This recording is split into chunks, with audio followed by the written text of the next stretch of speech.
Pinakilala siya sa'yo ng friend. Opo. Tapos, parang ako, deadma po ako nun kasi move on muna. Parang ayoko naman siyang gamitin or parang panselos, ganun. Kasi parang niloloko ko lang po yung sarili ko. And at the same time, Wala yung naman kami sinasabi.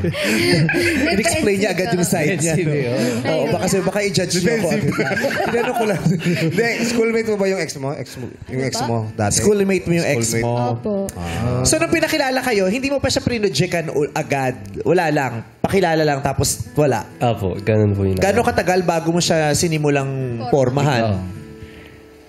Patagal ko po siyang pinapormahan. Tapos may time po kasi na parang may dumating na time yung nag-break po sila nung past relationship niya.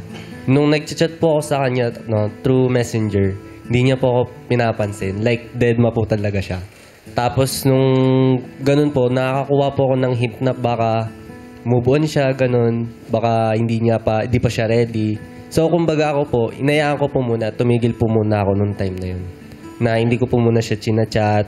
As in, for 1 month po ata yung tumagal nun. Yung hindi ko po siya pinapansin. Nag-give time ka muna sa kanya para bumuelo. Or parang... Hindi, tsaka wala ka naman. Hindi siya mag-give time. Wala kang choice, hindi ka pinapansin. Hindi naman parang, sige na nga, bibigyan kita ng chance. Hindi ka naman talaga niya pinapansin. Kaya wala kang choice.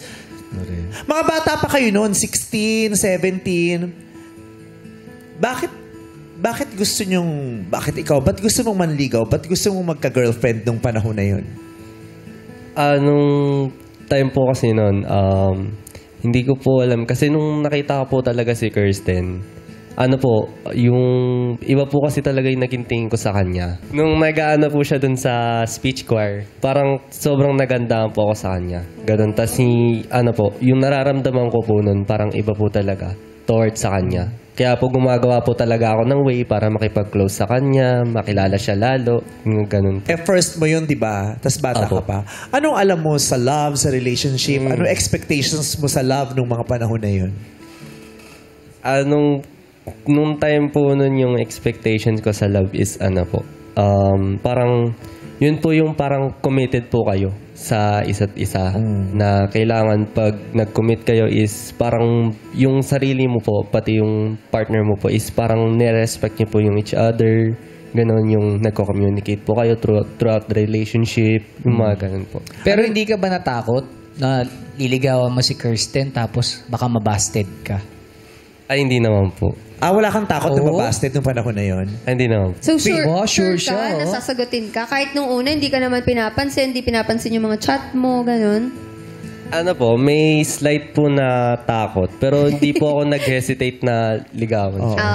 Yes. Hindi ka sure, pero okay lang. Mabasted o hindi, liligawan mo siya. At least tinry niya. Yung sa pangliligaw, ano yung alam mo tungkol sa panliligaw? Paano ba nililigawan ng babae? Yung sa panliligaw naman po, para sa akin kasi nanliligaw po ng isang babae para mag-ask ng permission, para makuha po yung loob niya. Ganon. Para mapakilala mo din yung sarili mo kung matatanggap ba niya na maging boyfriend. Yung style, anong style? Nagtanong ka ba sa tatay mo, sa mga kaibigan mo? Ay, nagtanong lang po sa mga kaibigan ko. Tapos yung style ko po, sa po yun yung nanligaw po sa school. Kasi po yun, may klase po kami. Tapos parang naghanap lang po ako ng time, lunch break po namin yun.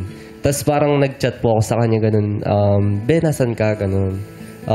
Kita tayo kahit saglit. Be? Parang po, yung Ben na parang beshi-beshi, ganun po. Yung parang friend. Dinadaan sa be.